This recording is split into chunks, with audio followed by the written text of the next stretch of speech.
Hello friends and happy new year. Today I'm going to show you how I turned a pile of stuff into an actual work of art using twine and cheesecloth and cardboard and egg carton and a whole bunch of miscellaneous ingredients in order to create this particular entree. Oh, it's not really an entree, but you get my drift. Anyway, whenever I start on any kind of intuitive piece, especially when it's going to involve a lot of texture, I try to start simple by getting some kind of horizon line in there, something that I can actually build off of. And during the winter, I tend to use a lot of textures, very heavy textures, and that's mainly because in the wintertime in the Northeast, there isn't a lot of color, but you notice a lot more texture in the environmental surroundings. So when I go outside, everything is kind of gray and brown, and there isn't a lot of vibrant color. So my color palette changes in the winter as well as the amount of texture that I use. So going in, I pretty much start adding the materials on top of the dried modeling paste and getting some scrap pieces of canvas, like for instance this one, which I cut into a circle because I have all these scraps of canvas left over from stretching canvases, and I basically was like, well, I'll make a moon out of that. Maybe I'll make some kind of landscape or something of that nature. So I started adding some of these elements in and then wanted some kind of asymmetry. We have a lot of twisty trees around here, and so I thought, well, I'll do sort of like a bonsai-shaped tree, a twisted tree, something kind of gnarled. So I used some cheesecloth and the textile hardener that I've been using, which is by PowerTex, and started adding in some of these twisty pieces of fabric to create the trunk, and then started adding more elements around that once that was finished. I needed to have some foliage on the tree, so I have all of these little pebbles, and I've done this in a couple of paintings in the past month or so where I add these pebbles to a mixture of gesso and modeling paste and then use them to create some corrosion effects. But in this case, I decided to use it to create some of the foliage on the tree. And finally, I add the date to which this painting was started, which is the 1st of January.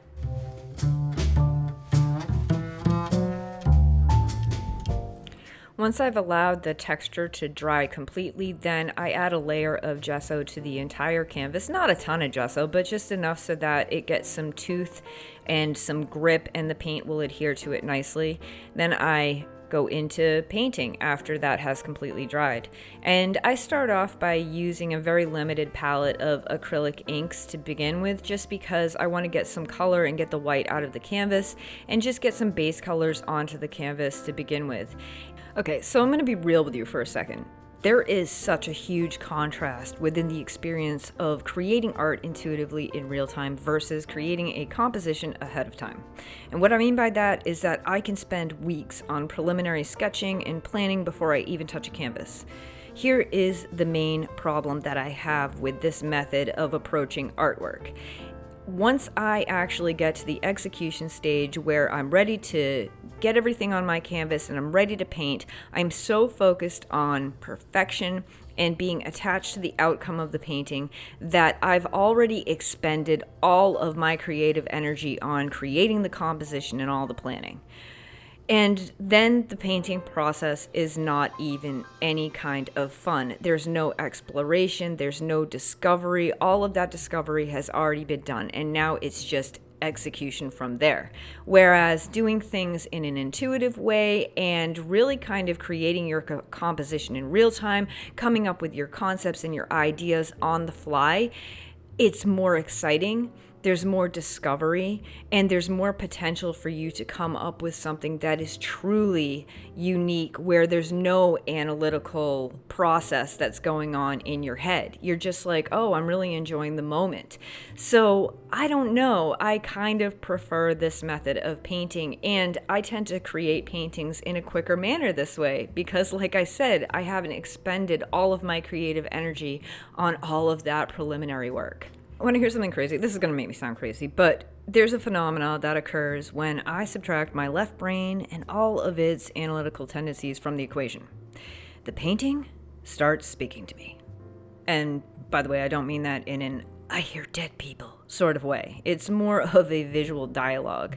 So the more that I allow the paint to flow and go where it wants to go by tipping the painting up and allowing the painting to settle and all of that, the more it speaks to me and I say, oh, I really like what you did there.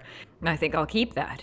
And it doesn't respond verbally, but it does show me. It shows me things. It's pretty cool. It sounds like I'm nuts, but that's okay. I'm fine with that. And by the way, I think there's a point where you have to come to accept the fact that your painting isn't always going to look gorgeous throughout the entire process. It is a work in progress. At this point, it looks very messy and there isn't a lot of variation in color happening, and this all changes when I start to lighten up the background. One of the techniques that I use when I do heavy textured paintings is I always go dark first so that when I start putting lighter colors on top, I'm able to see all of that texture in greater relief. And using a rubber brayer and a sponge to soften areas is a great way for me to do that.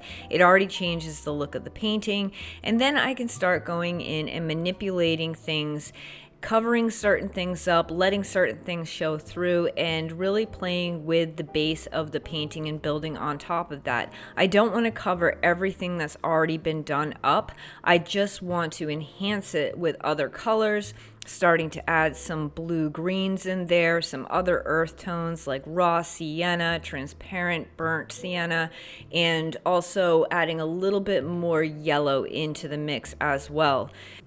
This is the great thing about the process of building color, because you start to see things within the painting that you can really enhance or make things pop forward. Like with the foliage of the tree, I decided to add red because I figured that it would really kind of pop off the canvas then, and being a warm color, it makes it look like it's coming forward more, even though it is coming forward more because it's three-dimensional. There's all that texture there.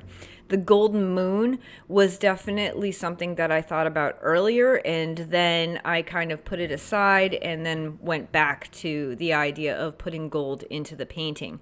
I like the idea of adding the gold to the twists of the tree and making all of those twists more prominent, and then adding more of that red into the base of the painting to play off the foliage.